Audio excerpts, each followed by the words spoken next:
Dear mother's, आप सभी को मेरा प्यार भरा नमस्ते। नेचर्स गिफ्ट यूट्यूब चैनल में आपका स्वागत है। मैं हूं इंदु। आज के इस वीडियो में ब्रेस्ट फीडिंग से संबंधित आप लोगों द्वारा पूछे गए कुछ सवालों के जवाब मैं देने जा रही हूं। एक छोटी सी रिक्वेस्ट है, वीडियो अगर आपको अच्छी लग जाएगी तो इसे लाइक करना मत भूलिएगा।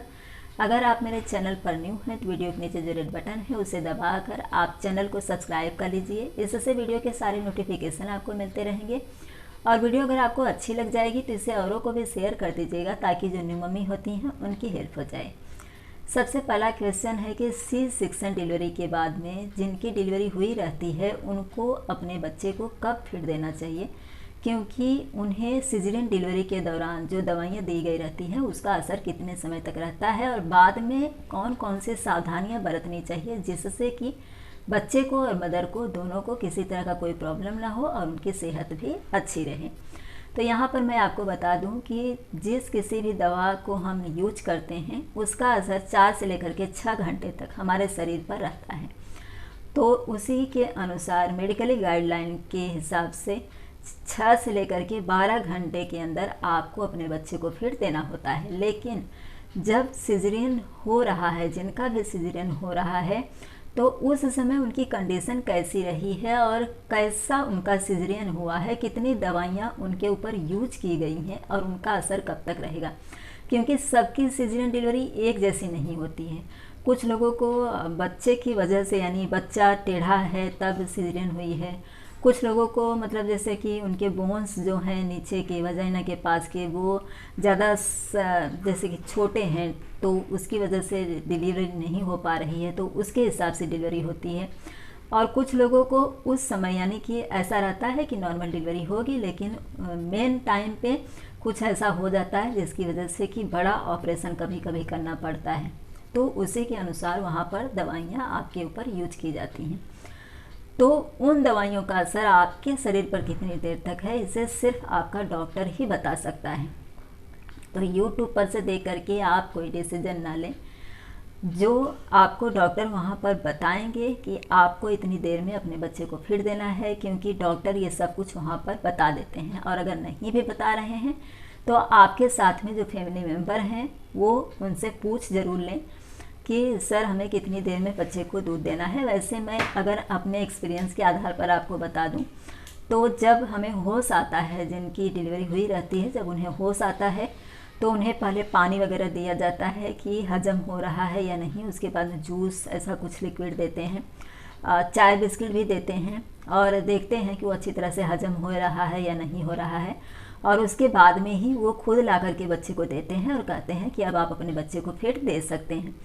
अगर बच्चा भी एकदम नॉर्मल रहा है तो। लेकिन मेरे बेटे को क्योंकि लेट निकाला गया था, घर पर ही देरी कर दी गई थी, तो उसको कांच में रखा हुआ था, तो इसके लिए डॉक्टर ने उसे ऑक्सीजन देने की वजह से काफ़ी समय के बाद मुझे ला करके दिया, जबकि मुझे तुरंत ऐसे मतलब दूध भी उतर आया था और मैं भी जल्दी होश में आ गई थी। बट मेरे बेटे को तकलीफ़ हो गई थी क्योंकि वो निकल चुका था गर्भाशय से और घर वालों ने लापरवाही की, जिसकी वजह से मुझे सिजेरियन डिलीवरी भी करवानी पड़ी। नहीं तो मेरी सिजेरियन डिलीवरी नहीं होती, सब कुछ एकदम से नॉर्मल था। तो ऐसी कंडीशन आ जाती है, तो जो डॉक्टर आपको सजेस्ट करेंगे आप उसी के अनुसार चलिए और उसी के हिसाब से अपने बच्चे को फीड दीजिए।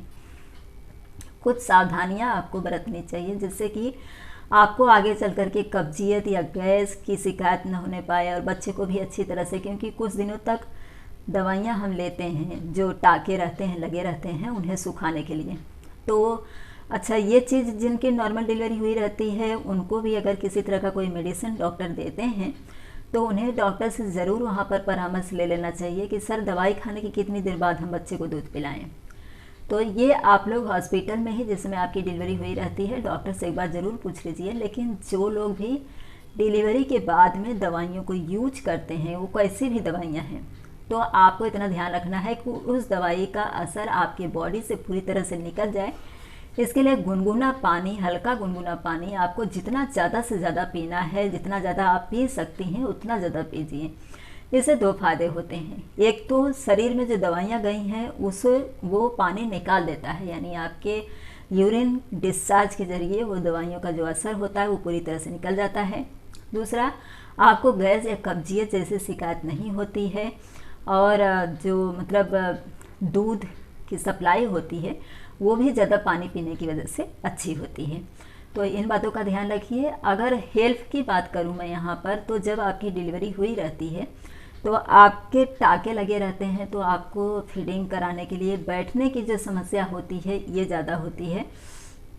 तो ऐसे में आपके घर के जो मेंबर हैं उनकी जिम्मेदारी होती है कि वो फीड के लिए आपको हेल्प करें। वैसे जो हॉस्पिटल के स्टाफ होते हैं उनसे भी आप हेल्प ले सकती हैं, तो वो लोग भी हेल्प करते हैं बच्चे को ला करके आपके पास में। आपको अगर बैठने के लिए नहीं जम रहा है तब आप यूँ करिए कि थोड़ा सा इस तरह से, जैसे यहाँ पर पिलो वगैरह रख लीजिए, घर के लोगों को बोलिए कि पिलो वगैरह रख दें। नहीं तो फिर पीछे से भी जो सिस्टर होती हैं, अगर बेड ऐसा है, आप अच्छे प्राइवेट हॉस्पिटल में हैं तो बेड ऊंचा कर देते हैं वो लोग, तो इससे आप थोड़ा सा ऐसे हो जाती हैं और बच्चे को इस तरह से ला करके यहाँ पर करके दूध पिलाया जा सकता है। और इतना ज़्यादा अभी तो एकदम से डिजिटल हो गया है तो इतना ज़्यादा पेनफुल नहीं रहता है जो टाके लगे रहते हैं। लेकिन फिर भी अगर आपको ऐसी कोई समस्या है तो आप थोड़ा सा इस तरह से टेढ़ी भी हो सकती हैं अगर डॉक्टर ने आपको इजाज़त दी है तो, क्योंकि कुछ दिनों तक डॉक्टर कहते हैं कि सीधा सोइए एकदम से, तो फिर इसलिए आप वहाँ के हिसाब से ही चलिएगा। लेकिन फीडिंग कराते समय इतना ध्यान रखिए कि कोई आपको हेल्प के लिए ज़रूर चाहिए ताकि आपके ब्रेस्ट तक आपके बच्चे को ला सकें और आपकी हेल्प कर सकें। तो इस तरह से सावधानी के साथ आप बच्चे को फीड दे दीजिए और पानी ज़्यादा से ज़्यादा पीजिए ताकि दवाइयों का असर आपके शरीर पर न रहे और बच्चे को बिल्कुल भी उसका असर न होने पाए। ये इतनी सावधानी आप कर लीजिए अगर आपकी सी सेक्शन डिलीवरी है तो। अच्छा, इसमें एक क्वेश्चन जो मुझे आया है उसका मैं जवाब यहाँ पर दे देना चाहती हूँ।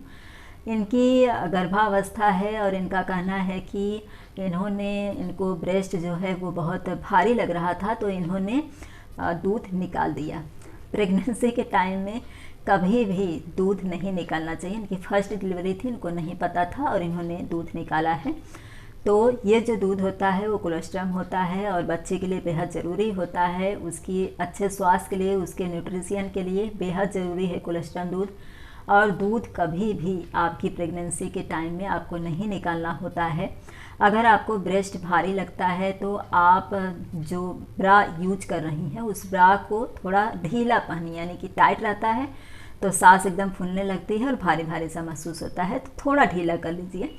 और रात के समय में कोशिश करिए कि न पहने, जो कपड़े आपने पहने हैं वो एकदम ढीले और कॉटन के रहें तो आपको आराम महसूस होगा और जो भारीपन है वो उतना ज़्यादा महसूस नहीं होगा। लेकिन ये सच है कि गर्भावस्था के दौरान आपको आपके पूरे शरीर का ही भारी महसूस होता है, क्योंकि पेट में आपको फर्स्ट बच्चा है और फर्स्ट टाइम आपको ऐसा कोई एक्सपीरियंस नहीं रहा है तो आपको थोड़ी तकलीफ़ होती है। ब्रेस्ट का साइज़ भी भारी लगता है और चलने फिरने में भी थोड़ी दिक्कत होती है, ये सब नॉर्मल है। तो अगर आप प्रेग्नेंट है, कोई भी लेडीज़ अगर प्रेग्नेंट है तो ऐसी गलती ना करें कि आप ब्रेस्ट का दूध निकालिए। ये दूध आपको बिल्कुल छूना नहीं होता है, जितना खुद से निकलता है वो ठीक है, लेकिन अपने हाथ से ब्रेस्ट को दबा करके दूध नहीं निकालना चाहिए। तो इसका ज़रूर ध्यान रखिए। जिस किसी की भी ऐसी समस्या हो, थोड़ी बहुत तकलीफ़ हर किसी को होती है और शायद इसीलिए माँ बनना बेहद कठिन होता है, ऐसा लोग कहते हैं। लेकिन माँ बनना एक सुखद अनुभव भी होता है। जब ये जो तकलीफ़ें आप उठा रही हैं डिलीवरी के बाद में, आपको इसका पूरा जो मेहनताना होता है वो मिल जाता है। जब आपका बच्चा आपके हाथों में आता है तो आपके लिए इतनी जो तकलीफ़ें आप उठाए रहती हैं वो सब आप भूल जाती हैं। तो इसलिए प्लीज़ आप लोग ऐसी गलती ना करें दोबारा। अब जो तीसरा क्वेश्चन है वो है कि क्या हम जिनकी फर्स्ट डिलीवरी हो चुकी है वो सेकेंड टाइम में प्रेग्नेंट हैं तो क्या वो अपने बच्चे को, यानी कि जो फर्स्ट बच्चा है उसे दूध पिला सकती हैं, क्योंकि बच्चे ने अभी तक दूध पीना छोड़ा नहीं है और उनकी सेकेंड प्रेगनेंसी हो गई है। ऐसे में बच्चा जिद करता है तो उसे दूध नहीं छोड़ना है। बच्चा अगर 1 साल का हो गया, 12, 13, 14, 15 महीने का हो चुका है तो भी वो दूध नहीं छोड़ रहा है और इनकी सेकेंड प्रेगनेंसी हो चुकी है। तो ऐसे में क्या ये अपने बच्चे को दूध पिला सकती हैं? जी हाँ, आप पिला सकती हैं। कोई तकलीफ़ नहीं होती है, कोई समस्या नहीं होती है। जो बच्चा आपके गर्भ में है उसे भी, जो बच्चा आपका फर्स्ट बच्चा है जिसे दूध पीना है उसे भी, दोनों को कोई प्रॉब्लम नहीं होती है। सिर्फ आपको ध्यान इतना रखना है कि आप जो भोजन कर रही हैं वो आप 3 जन के हिसाब से करिए। यानी आपका एक बच्चा दूध पी रहा है, एक बच्चा आपके पेट में पल रहा है और आप खुद 3 जन, तो 3 जन के हिसाब से आपको एकदम हेल्दी डाइट लेना है, यानी ऐसा कि जो बच्चा आपकी गर्भ में पल रहा है उसका जो डेवलपमेंट हो रहा है वो अच्छी तरह से हो सके, उसको वो सब कुछ प्रोटीन मिल सके। क्योंकि एक बच्चा आपका दूध पी भी रहा है और दूसरा बच्चा आपके गर्भ में भी है, और आपको भी डिलीवरी के बाद में इतना तो होना चाहिए ताकत कि आप खड़ी हो सके, दोनों बच्चों की देखभाल कर सकें। तो उसी के अनुसार आप हेल्दी डाइट लीजिए, और सब कुछ खाने पीने के बाद अगर आप पूरी तरह से फिट हैं, तंदुरुस्त हैं, तो आप उस बच्चे को भी दूध पिला सकती हैं।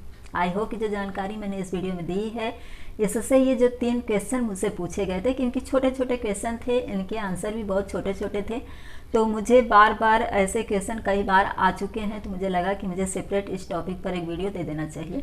क्योंकि बार बार इन क्वेश्चन पर आंसर बड़ा बड़ा मुझे लिख करके भेजना पड़ता है, तो इसके लिए मैंने ये एक सेपरेट वीडियो बना दिया है, ताकि अब जब मुझे ऐसे क्वेश्चन आए तो मैं डायरेक्ट उन्हें ये वीडियो ही सेंड कर सकूँ। वीडियो अगर आपको पसंद आई होगी तो लाइक कर दीजिएगा, चैनल को सब्सक्राइब और वीडियो को शेयर कर दीजिएगा। इसी तरह की नए टॉपिक के साथ अगले वीडियो में फिर से मिलेंगे। वीडियो देखने के लिए आप सभी का धन्यवाद। Bye bye.